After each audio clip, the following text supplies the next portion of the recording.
Pernah nggak sih ngalamin situasi yang, aduh sakit banget rasanya? Secara logika kita tahu harus ngapain, tapi kok rasanya ada yang nahan ya? Nah, di bahasan kali ini kita bakal coba bedah psikologi di balik salah satu kesalahan paling umum yang dilakuin para investor. Oke, coba deh kita bayangin skenario ini, yang mungkin rasanya deket banget ya sama pengalaman kita. Kita udah riset nih, udah yakin banget, terus klik tombol beli. Wah, rasanya mantep banget kan? Eh, beberapa minggu kemudian pasar mulai goyang.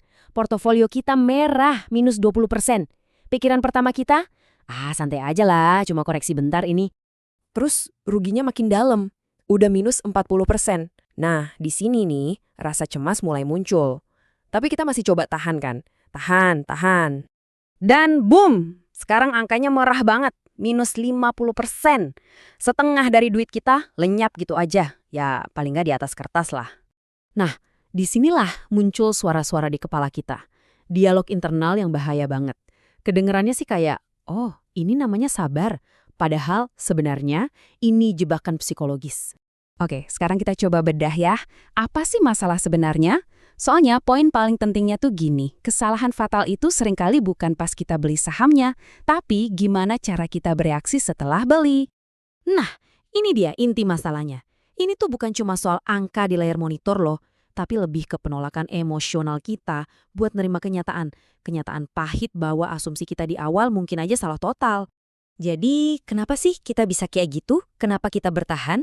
Ternyata ada beberapa bias kognitif atau ya semacam program di otak kita yang kuat banget pengaruhnya. Yuk kita bongkar satu-satu. Yang pertama, namanya denial atau penyangkalan. Ini tuh kayak mekanisme pertahanan diri gitu loh. Kita nggak mau ngaku rugi, karena rasanya sama aja kayak ngaku gue gagal. Sakit kan? Jadi ya kita milih buat berharap aja. Terus yang kedua, nah ini nih konsep penting banget, loss aversion. Pada dasarnya otak kita itu diprogram buat menghindari rasa sakit. Dan ternyata rasa sakit karena kehilangan uang itu jauh lebih nusuk, lebih dalam rasanya dibanding rasa senang dapat duit dengan jumlah yang sama.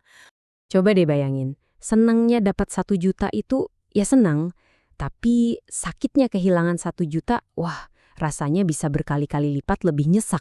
Nah, makanya ngeklik tombol jual itu berat banget, karena artinya kita bikin kerugian itu jadi nyata, jadi final, dan otak kita bakal ngelakuin apa aja buat ngehindarin rasa sakit itu, termasuk dengan nggak ngapa-ngapain. Berikutnya ada yang namanya jebakan anchor price atau harga jangkar. Jadi harga beli kita itu seolah-olah jadi jangkar kapal yang berat banget. Dia nahan persepsi kita soal nilai saham itu, nggak bisa gerak kemana-mana. Misalnya kita beli di harga 1.000, terus sekarang harganya 500. Di kepala kita tuh mikirnya, pokoknya saham ini harus balik ke 1.000. Kenapa? Ya karena kita belinya di harga segitu. Kita jadi ngenilai saham itu bukan dari kondisi perusahaan sekarang, tapi dari kenangan pribadi kita sama saham itu. Padahal, ini nih kebenaran yang pahit tapi penting banget. Pasar itu nggak peduli kita beli di harga berapa. Sama sekali nggak peduli. Pasar itu gerak ya berdasarkan fundamental, sentimen, kondisi ekonomi, bukan harga beli kita. Oke, jadi kita udah tahu nih ada denial, loss aversion, sama anchor price. Terus apa akibatnya di dunia nyata kalau ketiganya ini gabung? Wah, bisa bahaya banget. Ini tuh kayak spiral ke bawah yang makin lama makin cepat. Pas rugi 20% kita masih berharap, ntar juga balik. Begitu rugi 40%, harapan itu berubah jadi kelumpuhan. Kita mikir, waduh udah rugi banyak banget, masa mau dijual sekarang? Sampai akhirnya di minus 70% kita benar-benar kejebak. Portofolio kita beku, modalnya nyangkut bertahun-tahun di aset yang nggak perform. Terus, gimana dong cara mutusin rantai setan ini? Jawabannya ada di satu pergeseran pola pikir yang fundamental banget, yaitu berubah dari seorang, ya sebut aja spekulan yang cuma ngandelin harapan, jadi seorang investor sejati yang punya strategi. Bedanya tuh jelas banget, kayak siang dan malam. Investor pro itu mainnya pakai rencana. Sebelum beli aja mereka udah tahu kapan harus keluar. Tindakan mereka itu dasarnya disiplin dan manajemen risiko. Nah sebaliknya, investor pemula atau mungkin kita dulu, seringnya beroperasi pakai harapan.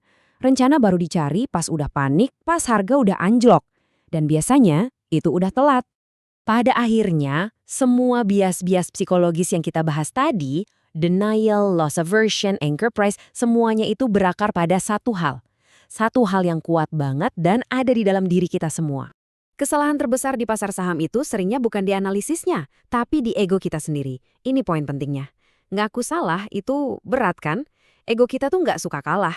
Menjual saham yang lagi rugi, itu rasanya kayak kita ngumumin ke seluruh dunia. Gue salah. Nah, investor yang sukses itu justru pola pikirnya beda. Mereka mampu buat ngaku salah dan ngelakuinnya dengan cepat. Mereka rela terima rugi kecil buat nyegah rugi yang lebih besar lagi. Mereka belajar dari setiap kesalahan. Dan yang paling penting, mereka lebih mentingin rencana daripada harga diri. Itu kuncinya. Jadi, kesimpulan utamanya apa? Masalahnya itu bukan floating loss atau kerugian yang masih ngambang di portofolio kita. Bukan itu musuhnya. Musuh sebenarnya adalah penolakan kita sendiri untuk melihat realitas dan bertindak gara-gara dihalangi sama harapan kosong dan ego. Sebagai penutup, saya mau tinggalin satu pertanyaan buat kita renungkan. Waktu saham kita lagi anjlok, kita lebih percaya sama apa? Harapan kita kalau harga bakal balik lagi, atau rencana yang udah kita buat dari awal? Jawabannya bakal nentuin banget apakah kita bakal terus kejebak di siklus harapan dan penyesalan, atau kita bisa jadi investor yang disiplin dan jernih pikirannya. Pilihannya ada di tangan kita masing-masing.